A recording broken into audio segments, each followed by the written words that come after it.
Boa noite, irmãos. Boa noite. Paz.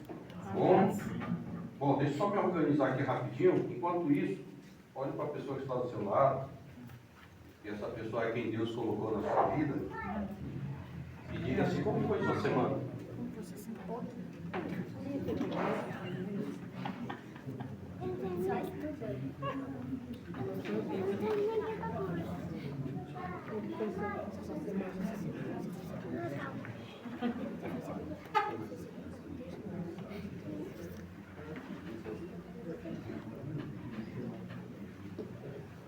Bom, mais uma vez, boa noite. Já compartilharam? Já. Como é que foi a semana da pessoa que está do seu lado? Foi maravilhosa? Mais ou menos? Mais para mais ou menos para menos? Bom, que bênção, meus irmãos. Gostaria de começar agradecendo, né? Agradecendo a igreja pelo convite, pela oportunidade de estarmos aqui reunidos numa noite tão especial, que é uma noite, uma programação para casais, né? Como o irmão falou, infelizmente, a cada ano tem crescido o índice de separação no nosso país. Então, esse momento em que nós temos aqui na igreja de estarmos juntos, onde nós temos estudos voltados para o nosso casamento, é de fundamental importância. Né? Nós vivemos num contexto aqui em São Paulo que a vida é bem corrida, né? Então é importante nós termos algo voltado para o nosso relacionamento conjugal. Por quê? Porque, infelizmente, se nós não cuidarmos, o inimigo ataca. Né? A palavra de Deus diz que o nosso inimigo, Satanás, está ao nosso derredor, bramando como um leão. Então, nós temos que estarmos atentos. Então, momentos como esse, em que nós temos a oportunidade de estarmos juntos, cada vez mais nos alimentando da palavra de Deus, ouvindo os seus ensinamentos, afinal foi Deus quem criou o casamento. Então, é de fundamental importância nós termos esses momentos. Então, aproveite aquilo que Deus trará hoje para as nossas vidas. Então, antes de iniciarmos, eu gostaria de me apresentar. Meu nome é Pastor Hildo Araújo, sou de Manaus, Amazonas, aquela moça ali, a qual eu falei que é linda no início da nossa dinâmica. Pode ficar de pé, amor? Ela está um pouco ruim de saúde. Essa moça linda aí é minha esposa, o nome dela é Gabriela, tá bom? Quem veio comigo, pastor Helder, vocês já conhecem, lá de Jardim Maria Virgínia, sua esposa Renata, o irmão William também, que vocês já conhecem, a irmã Estela, sua esposa, o irmão Luiz aqui, que é o nosso vice-presidente, e a sua esposa Juliane. Então, eu sou de Manaus, Amazonas, estou em São Paulo agora, esse ano fiz 3 anos. 3 anos, né, amor? Estamos em São Paulo já? 3 anos. Em janeiro, dia 8 de janeiro, nós fizemos 3 anos que estamos em São Paulo. Estamos atualmente lá em Jardim Maria Virgínia, congregando lá e também dando um suporte para a igreja. Hoje, eu e minha esposa, nós trabalhamos com o Ministério de Casais, recepção, o que mais? Pequeno grupo e outras atividades que a igreja tem. Sempre nós estamos dando um suporte lá, ajudando a obra, né? Que a obra, como Jesus mesmo falou, a seara é grande, mas há poucos trabalhadores. Então nós estamos lá congregando e também ajudando, dando um suporte lá à igreja de Jardim Maria Virgínia e tentando desenvolver um trabalho também com os casais. Tá bom? Então, quando nós falamos da palavra de Deus, é algo que vai nos trazer grandes ensinamentos, porque, como eu disse, o casamento foi criado por Deus. Criado por Deus. Mas antes de nós começarmos o nosso estudo, eu gostaria de pedir que a igreja feche seus olhos e baixe suas cabeças, para que possamos começar orando ao nosso Deus, pedindo sabedoria a Ele, tá bom? Oremos. Pai amado, querido Deus, muito obrigado, Pai, pela oportunidade que temos de estar essa noite reunidos aqui como irmãos, como igreja em Cristo, Pai, com o propósito de nos alimentarmos da Tua palavra, para que possamos trabalhar em nossos corações aquilo que Tu queres para o nosso relacionamento, Pai. Pois Tu sabes que nossos relacionamentos têm sido alvo de ataques do inimigo e que nós temos que estarmos preparados, Pai. Por isso te pedimos a Tua sabedoria nesse momento, para que possamos ter o entendimento necessário da Tua Palavra, daquilo que Tu queres hoje para as nossas vidas. Somos gratos por tudo que tem feito até hoje, em cada relacionamento, em cada casamento, tanto aqui quanto de Maria Virgínia, mas que Tu possas, Pai, estar nos dando sabedoria e estar nos conduzindo nessa noite, para que possamos navegar na Tua Palavra e naquilo que Tu queres para as nossas vidas. É isso que eu pedir e te agradecer, em nome de Jesus. Amém. Amém. Amém. Bom, irmãos, o tema dessa noite é o que? Relacionamento, né? Quando nós falamos de relacionamento, nós falamos de duas coisas bem interessantes. É algo que é frequente em nossas vidas e algo que é desafiador. Frequente por quê? Porque enquanto nós estivermos vivos, nós vamos sempre estar nos relacionando com alguém. Isso é fato. Né? Aqueles que trabalham, nós estamos sempre em constante relacionamento no trabalho, na escola, na faculdade, na rua, com os vizinhos. Não sei se vocês têm acesso aos vizinhos, a supermercado, sempre nós topamos com algum vizinho. Então, nós sempre estamos em frequente relacionamento, onde quer que estejamos. No namoro e no casamento não é diferente. E desafiador, por quê? Porque se relacionar com pessoas é um desafio. É um desafio. Ainda mais nos dias de hoje. Então, é desafiador e é frequente. Porque quando nós estivermos vivos, nós vamos sempre estar nos relacionando com pessoas. E desafiador porque estar relacionando com pessoas é desafiador. E é um desafio maior quando nós nos casamos. Por quê? Porque nós começamos a conviver juntos. Nós temos aquele período de namoro, noivado, mas onde cada um vive no seu canto. A partir do momento em que nos casamos, aí é que vem um grande desafio, porque nós passamos a ter a convivência do relacionamento. E, detalhe, tem um desafio maior ainda, por quê? Porque nós crescemos ouvindo uma certa propaganda enganosa, como eu falar em Maria Virgínia, que é o quê? De que nós vamos conhecer a nossa cara metade. E que não é a cara metade. Na verdade, são duas pessoas diferentes, culturas diferentes, criação diferentes, às vezes o gosto até chega a ser um pouco parecido em alguns aspectos, mas 100% não é. Então é um grande desafio quando nós falamos de relacionamento. E hoje, infelizmente, as pessoas muitas vezes não querem passar por esses desafios. Por isso que a cada dia tem crescido os índices de separação em nosso país. Porque hoje as pessoas não querem mais ficar tanto tempo em um relacionamento. E tem sido muitas vezes até impactante. Às vezes nós vemos casais que com pouco tempo de casamento já se separam. O nosso país ele é meio interessante, ele tem muitos índices de casamento, mas esses casamentos não chegam, a grande maioria dos casamentos não chegam nem a 5 anos. Quem tem mais de 5 anos, amém? Diga amém. Amém. Quem tem mais de 5 anos? Amém. Vocês são vencedores. Nós somos vencedores. Nós somos vencedores porque nós estamos fora do contexto hoje do nosso país, onde a maioria dos casais não chegam nem a 5 anos de casamento. Por quê? Porque começam os desafios e logo as pessoas começam a ter o desejo de se separar. Mas, por isso que eu digo, é um desafio hoje você estar num relacionamento. Pessoas diferentes, culturas diferentes. Eu e minha esposa, por exemplo, nós temos os nossos gostos, mas nós somos diferentes. Nós somos diferentes. Eu, por exemplo, eu gosto de cozinhar. E eu sou daqueles assim, que eu vou usando as coisas e automaticamente eu já vou lavando.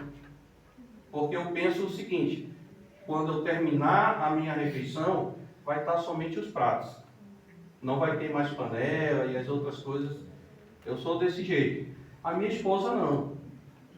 A minha esposa, ela faz tudo, fica aquele monte de louça, porque ela pensa o seguinte, não, eu vou lavar tudo no final. Então, para vocês entenderem como pessoas diferentes.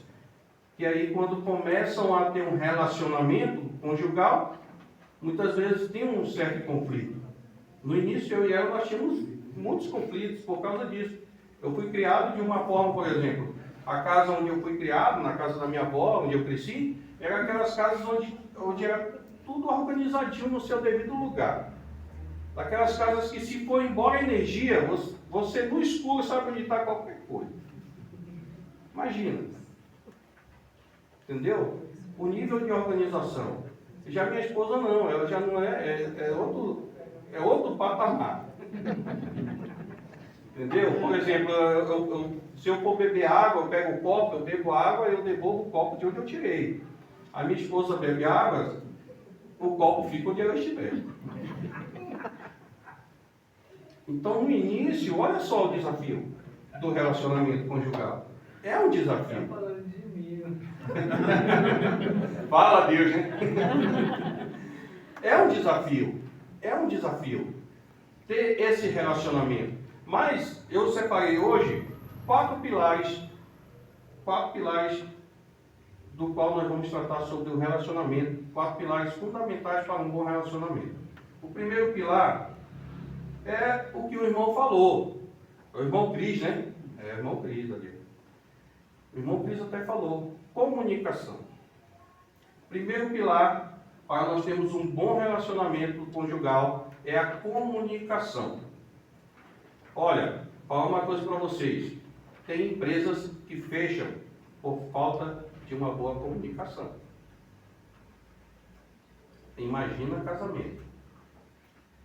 Quando nós olhamos para o contexto que nós vivemos hoje, a comunicação, e até o irmão tocou muito bem, hoje a comunicação tem sido cada vez mais escassa em nossas vidas. Por quê? Porque nós temos um aparelho aqui, ó. Muitas vezes nós vivemos uma vida virtual. E a comunicação é de fundamental importância se você quer ter um bom relacionamento conjugal. Por quê? Porque é na comunicação em que nós alinhamos e buscamos as soluções para os problemas do nosso casamento. Comunicação. E detalhe na comunicação, nós temos que pararmos de termos vergonha de compartilharmos os nossos problemas com os nossos cônjuges. Nós temos que parar de ter vergonha. Muitas vezes nós ficamos com receio de tratar sobre certos assuntos, mas que nós não devemos mais ter vergonha. Por quê? Porque, irmãos, nós estamos vivendo uma batalha grande, que é uma batalha espiritual, onde Satanás não dorme. E qualquer brecha que nós dermos no nosso relacionamento, ele aproveita. Então, a falta de comunicação, ela pode acabar com uma empresa. Imagina com um casamento. Imagina com um casamento. O segundo pilar, confiança. Confiança. Alguém aqui tem empresa? Tem um comércio? Não? Mas eu acredito que Deus vai abençoar a vida de vocês aqui. Mas olha, para quem tem empresa, né, ou algum comércio, sabe o quanto é importante a confiança. Você conseguir pessoas de confiança para conduzir o seu comércio. É difícil, é muito difícil. A minha esposa estava trabalhando numa empresa de embalagens, né, uma loja de embalagens, há algum tempo atrás, e eu falava para ela, nossa, o seu patrão conseguiu algo fantástico, porque o patrão dela nem ia na empresa. Ele já tem uma equipe no qual as pessoas dão sequência nas metas e batem as metas todo mês sem o patrão estar presente. Olha só que interessante, porque é difícil. Nos dias de hoje é difícil você arranjar alguém de confiança. E quando nós olhamos para o relacionamento, a confiança é de fundamental importância. A confiança é um alicerce fundamental para o relacionamento. Porque não tem como você ter um relacionamento sem confiança. Você não tem paz. você não tem paz. Ninguém tem paz. Ninguém tem paz. Ninguém consegue estar num relacionamento sem confiança. A confiança é a base. É uma das bases de um bom relacionamento conjugal. Outra coisa. Para nós termos um bom relacionamento e a confiança ser uma confiança plena, nós temos que deixarmos um pouco a mentira de lado no relacionamento. Temos que ser verdadeiros. Independentemente do problema, seja verdadeiro com o seu cônjuge. Fale a verdade. Para que juntos vocês tentem buscar soluções para o relacionamento. Olha o que a palavra de Deus diz aqui em Números 23, Números, capítulo 23, versículo 19.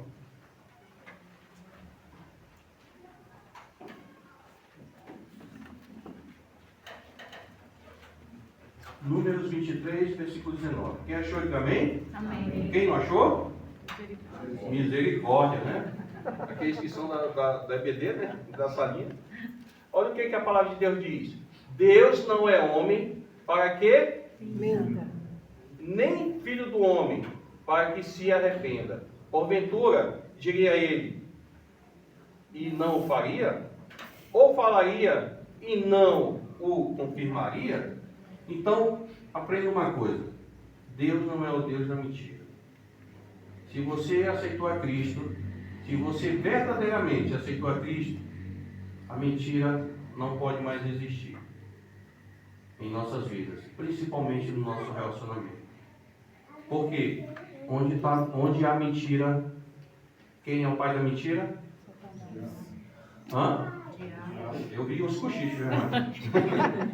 Quem é o pai da mentira? Diabo. É o diabo. Então, se você quer ter um bom relacionamento conjugal, tire a mentira do seu relacionamento. Procure ser verdadeiro. Por quê? Porque a base de toda confiança é a verdade. O nosso Deus é a verdade. O que Jesus diz em João 14,6? Eu sou o caminho, a verdade. Ninguém vem ao Pai, senão... Então o próprio Jesus afirma isso. Verdade. Seja verdadeiro. Segundo pilar, confiança. A base, verdade. Verdade. Próximo passo. Terceiro pilar, respeito. Respeito. Respeito é a aceitação das diferenças, dos limites e da individualidade do outro. Mesmo em momentos de conflito, a empatia e o respeito devem ser preservados. Lembre-se, se você não respeita seu cônjuge, os outros não respeitarão. Então, respeito também é um dos pilares de um bom relacionamento conjugal. Lembre-se, deixa eu ver, tem só uma aqui. Quem tem filhos aqui, diga amém. Amém.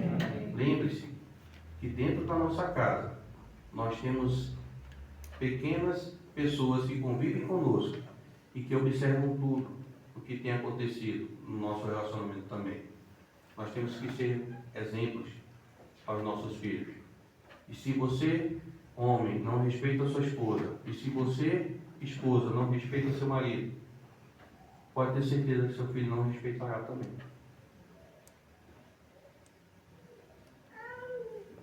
Respeito. Respeito. É um dos pilares importantes também do relacionamento. Então, qual foi o primeiro pilar? Comunicação. O segundo, confiança. Nada de mentira, para uma boa confiança. Comunicação de fundamental importância para buscarmos alinharmos as dificuldades do nosso relacionamento e encontrarmos soluções. E respeito, o terceiro pilar. Por quê? O respeito também é de fundamental importância para um bom relacionamento. Porque quando nós falamos de um bom relacionamento, nós vamos para o quarto pilar. E esse é o mais importante de todos. Porque o quarto pilar, se nós falamos de relacionamento, nós temos que falar de alguém, da pessoa que criou o relacionamento. E quem foi que criou o relacionamento conjugal? Foi Deus. Então, ora, se estamos falando do relacionamento, nada melhor do que Deus nele, pois falamos do Criador do casamento. Por isso, ele tem que estar presente no relacionamento conjugal. Mas de que forma? Através dos seus princípios. Através dos seus princípios. E quais são os princípios de Deus? Alguém sabe me falar alguns? Hã? Humildade? É um dos princípios de Deus. Para ficar melhor, Gálatas 5:22. O que a palavra de Deus diz? São os frutos do Espírito, né? Hã? Olha aqui é rápido. Olha aí, o que diz aí? Mas os frutos do Espírito é amor, gozo, paz, longanimidade, benignidade, bondade, fé, mansidão, temperança. Contra estas coisas não há? Então a palavra de Deus diz o seguinte: quando nós aceitamos a Cristo, nós somos selados pelo Espírito Santo de Deus, não é isso? Então os frutos do Espírito tem que ser isso. Tem que ser essas coisas. Essas coisas são os princípios de Deus que devem habitar no relacionamento, num bom relacionamento. Então, assim, olha o que a palavra de Deus diz em Eclesiastes 4:12. Muito usado em programações de casais, né? Vocês sabem? Mas o pessoal é rápido mesmo, né?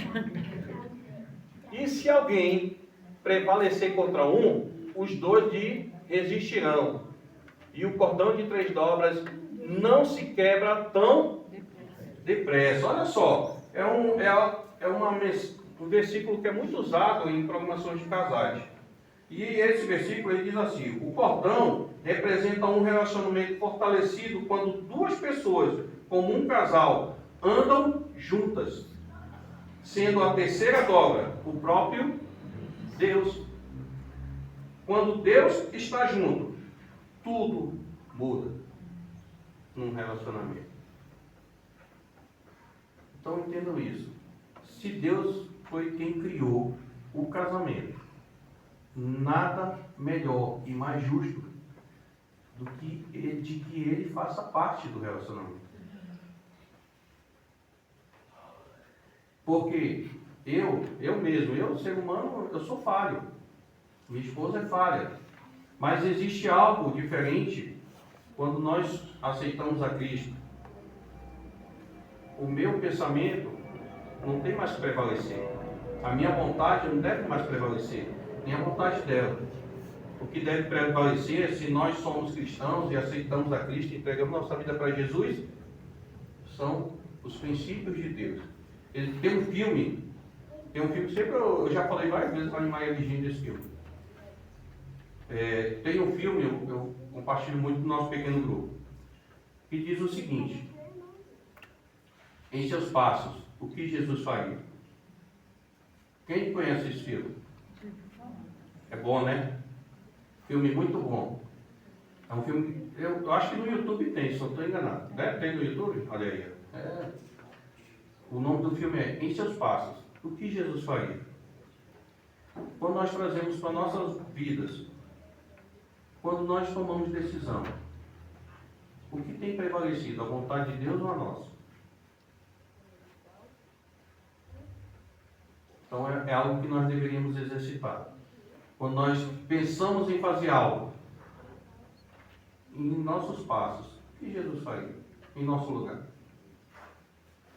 É quando colocamos os princípios de Deus à frente dos nossos. E aí as coisas se tornam diferentes. Porque o ser humano ele tem vontade diferente da vontade de Deus.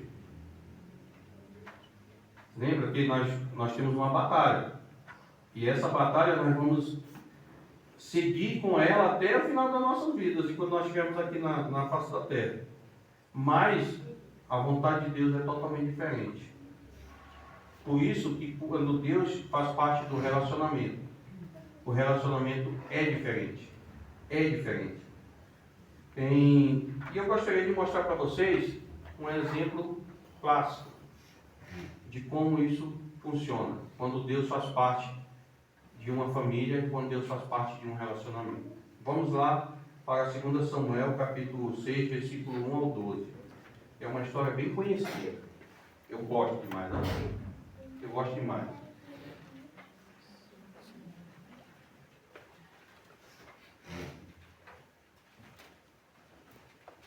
Me falhou, né? 2 Samuel, capítulo 6, versículo do 1 ao 12. Então, só recapitulando, enquanto alguns procuram. Primeiro pilar de um bom relacionamento conjugal, comunicação. A comunicação é de fundamental importância. Temos que buscarmos nos comunicar mais, conversarmos, tentarmos resolver os problemas do relacionamento. Não, outra coisa importante, não externar. Cuidado com quem você compartilha os perigos, as dificuldades que você tem enfrentado no seu casamento. Porque essa pessoa, que conselhos ela tem para te dar? Ela serve o mesmo Deus? Ela tem os princípios de Deus? Ou ela tem os princípios do mundo? Então, cuidado com quem você compartilha os problemas do seu relacionamento. Procure resolver entre vocês uma boa comunicação. Comecem a quebrar barreiras. Conversar mesmo. Vocês lembram no início da mensagem o que eu fiz? Pergunte para a pessoa que está do seu lado como foi a sua semana. Nós temos que começarmos a exercitar, termos prática. Existe um jogador famoso que diz o seguinte: a prática leva à perfeição. A prática leva à perfeição. E esse jogador ele é muito famoso e ele é muito conhecido por ser um grande cobrador de faltas. E um dia, um repórter perguntou para ele como ele chegou a esse nível. E ele falava que ele não morreu, fala até hoje, que ele ficava muitas vezes depois do treino, enquanto os seus colegas iam para o vestiário, depois do treino, tomar um banho, se arrumar para ir embora, ele ficava até tarde da noite, sozinho, muitas vezes no escuro. Ele amarrava uma camisa na trave, no ângulo, e ele ficava ali tentando acertar todos os dias, até que chegou um período em que ele chegou à perfeição. O nome dele é Zico. Alguém conhece? Ouviu falar? Sim. E ele fala isso. A prática leva à perfeição. Enquanto muitos iam embora, ele se dedicava. Então, muitas vezes, o que está faltando no nosso relacionamento é um pouco mais de dedicação. Buscarmos termos momentos de conversarmos mesmo, voltarmos à essência, quando não tinha o celular. Vocês lembram? Eu lembro porque assim, comecei a namorar com a minha esposa, nós namorávamos de porta. O pai dela era bem rígido. E eu ia toda noite para lá e eu chegava lá às 7 horas, 7 e meia, ficávamos conversando. Quando dava 9 horas, 9 e meia, o pai dela falava, tá na hora. E eu ia para minha casa. Mas por quê? Não, era conversa mesmo, como é que foi na escola, e como é que foi seu dia, e isso e aquilo. Né? Não tinha celular. Era da época do orelhão. Então, vamos lá para o nosso estudo. Olha o que a palavra de Deus diz aí com relação a essa situação aí. Quantos conhecem essa história? A história de Obed-Edom. Já? Ouviram falar? Então vamos lá. Olha o que a palavra de Deus diz. E tornou Davi a ajuntar todos os escolhidos de Israel em número de 30.000. E levantou-se Davi e partiu com todo o povo que tinha consigo para Baalim de Judá, para levarem dali para cima a arca de Deus, sobre a qual se invoca o nome do Senhor dos Exércitos, que se assenta entre os querubins. E puseram a arca de Deus em um carro novo. Algumas linguagens dizem carroça, tá? e a levaram da casa de Abinadab, que está em Gibeá. E Uzá e Aiô, filhos de Abinadab, guiavam o carro novo. E levando-o da casa de Abinadab, que está em Gibeá, com a arca de Deus, Aiô ia adiante da arca. E Davi e toda a casa de Israel festejavam perante o Senhor com toda a sorte e de instrumentos de pau de faia, como também com harpas e com saltérios, e com tamborins, e com pandeiros, e com símbolos. E chegando à eira de Nacon, estendeu Uzá a mão à arca de Deus e pegou nela, porque os bois a deixavam pender. Quer dizer, ela ia cair. Eles tropeçaram e ela ia cair, então ele tentou segurar. Então a ira do Senhor se acendeu contra Uzá, e Deus o feriu ali por esta imprudência, e morreu ali junto à arca de Deus. E Davi se contristou, porque o Senhor abrira a ruptura em Uzá, e chamou aquele lugar de Pérez Uzá, até o dia de hoje. E temeu Davi ao Senhor naquele dia, e disse: como virá a mim a arca do Senhor? E não quis Davi retirar para junto de si a arca do Senhor, a cidade de Davi. Mas Davi a fez levar a arca levar a casa de Obed-edom, o giteu. E ficou a arca do Senhor em casa de Obed-edom, o giteu, 3 meses, e abençoou o Senhor a Obed-edom e a toda a sua casa. Então avisaram a Davi, dizendo: abençoou o Senhor abençoou o Senhor a casa de Obed-edom e tudo quanto tem, por causa da arca de Deus. Foi, pois, Davi e trouxe a arca de Deus para cima da casa de Obed-edom, a cidade de Davi, com alegria. Quantos já conheciam essa história? Amém? Amém. Olha, essa é uma das histórias que eu gosto demais. Porque assim, quando nós falamos de um bom relacionamento, nós temos que ter uma boa comunicação, nós temos que termos, o que mais? Nós temos que ter confiança, né? Nós temos que ter o que mais? Respeito, e nós temos que ter Deus, para termos um bom relacionamento conjugal. E a palavra de Deus, ela traz a nós agora a história de Obed-edom. A palavra de Deus diz que a arca da aliança ela estava sendo conduzida de um lugar para o outro. Estou tentando resumir aqui, tá, irmão?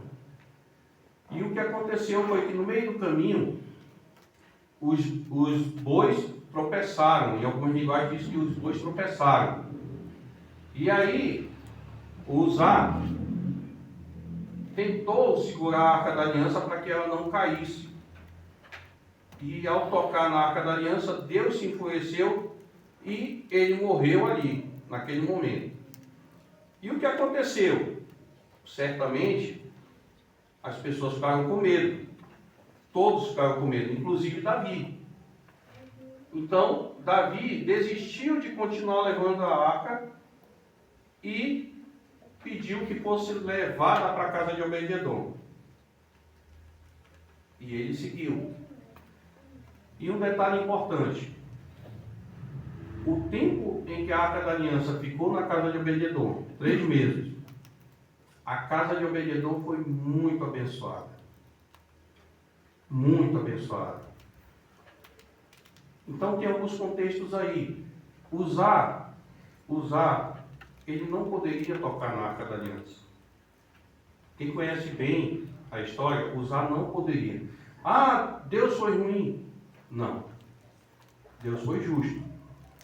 Porque lá em Números, capítulo 4, versículo do 1 ao 15, Deus deu as coordenadas ao seu povo de como e quem poderia carregar a arca. Uzá e Aiô não podiam. Primeiro, porque eles eram pecadores. Quem conhece a história dos dois sabe que eles não eram boas peças, né, William? Conhece a história dos dois? O William conhece. Eles não eram boas peças. Né? Então eles não poderiam tocar na arca, principalmente, porque eles viviam em pecado. Então quem conhece bem a história sabe que somente aqueles que eram purificados, santificados, poderiam tocar na arca, e não eram todos. Também outras coordenadas do Senhor. Então, Uzá e Aiô não poderiam tocar na arca. Somente quem poderia tocar na arca? Alguém sabe dizer? Pergunta de... Hã? Somente os levitas. Somente os levitas. Por quê? Porque quando Deus... Vamos lá.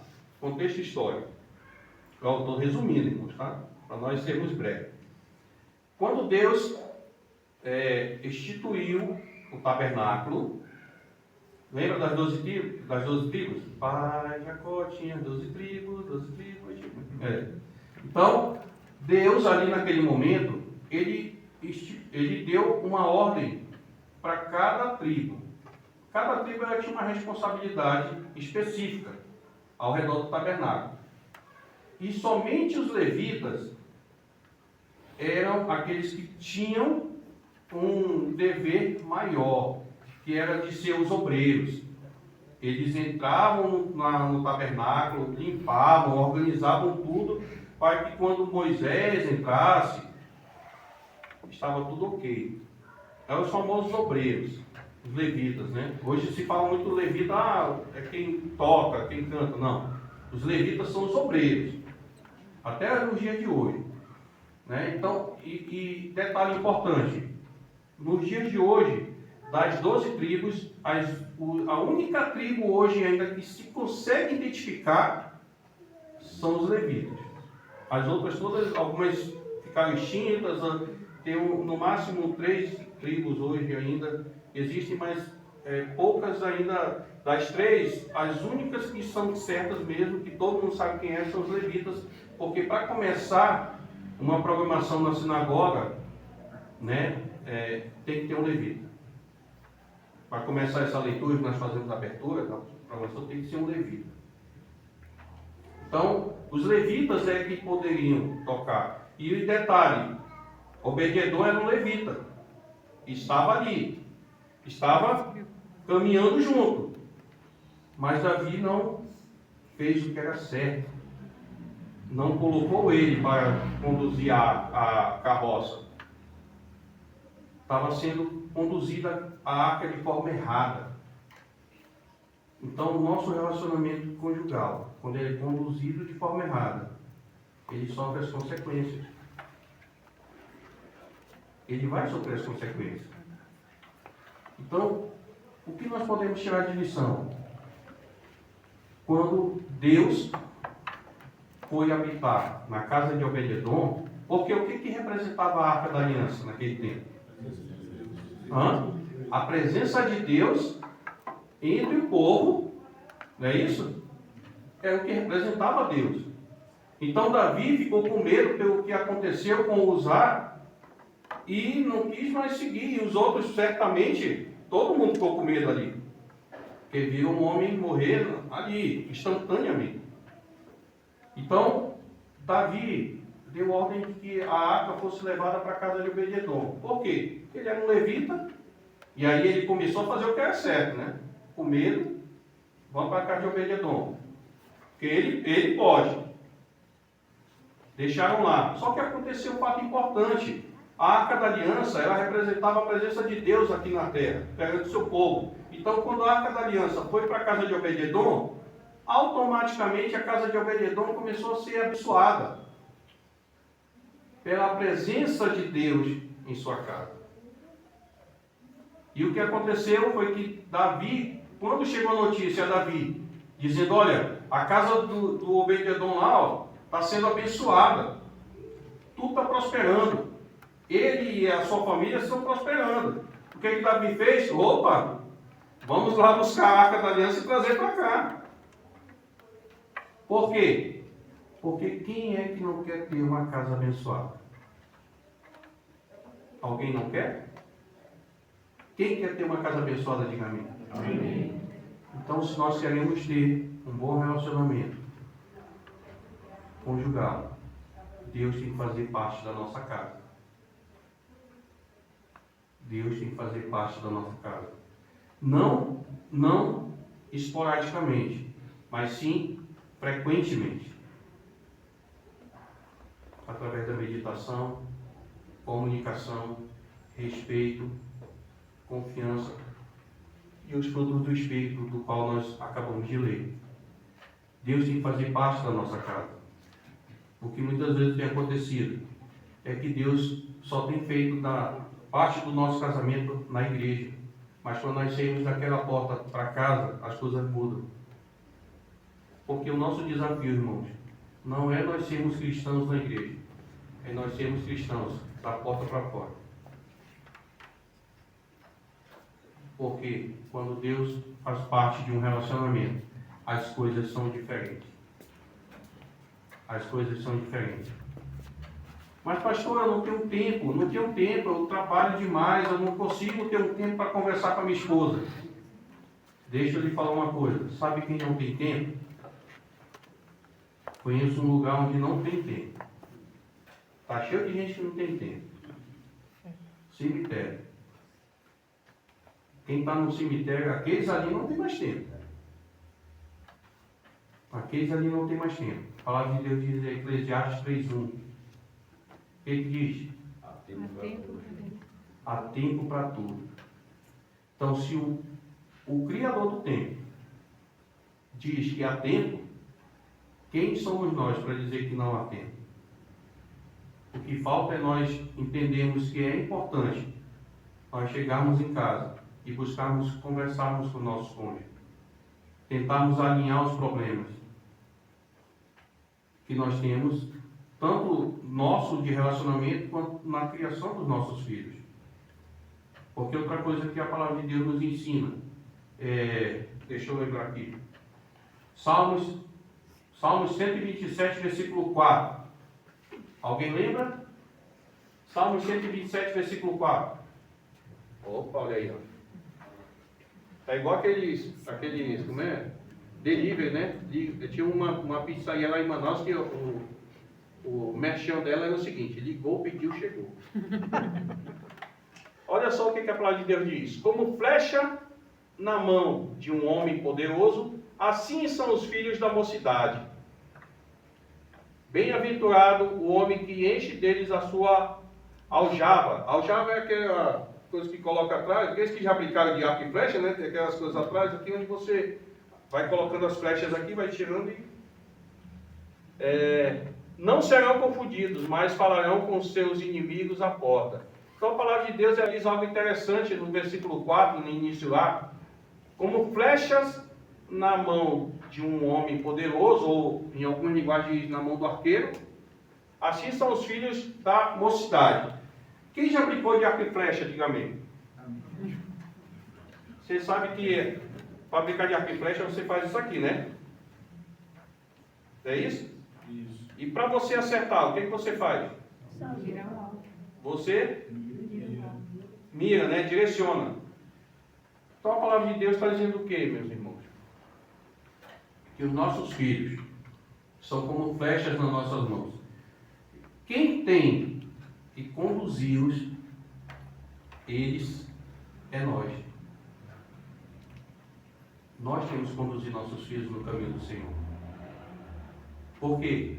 Porque a flecha, se você não mostrar para ela o alvo, você não mirar o alvo, ela não vai. Você tem que mostrar o caminho para os seus filhos. Por isso que nós temos que conhecer o nosso Deus. Por isso que Deus tem que fazer parte da nossa casa. Por isso que Deus tem que fazer parte do nosso relacionamento. Por quê? Porque nós temos que alinharmos, nós temos que ter um bom relacionamento conjugal, como homem e mulher, e porque também nós temos o dever de conduzir nossos filhos no caminho do Senhor. Transmitir para os nossos filhos quem é o nosso Deus. Lembra daquele versículo famoso lá de Josué? Que Josué diz o seguinte: eu e minha casa serviremos ao Senhor. Né? Tem placas, tem carro, em todo canto você vê, eu e minha casa servimos ao Senhor. Mas poucas pessoas percebem ou conhecem o contexto daquele momento. Porque na verdade Josué ali está chutando balde. Porque Josué estava conduzindo um povo no qual era uma nova geração, não era mais aquela geração que tinha passado ali 40 anos no deserto, era uma nova geração, e era uma geração do qual seus pais não passaram para seus filhos quem era e o que Deus tinha feito. Então era uma nova geração que cresceu sem saber quem era Deus. Por isso, eles estavam começando a adorar outros deuses.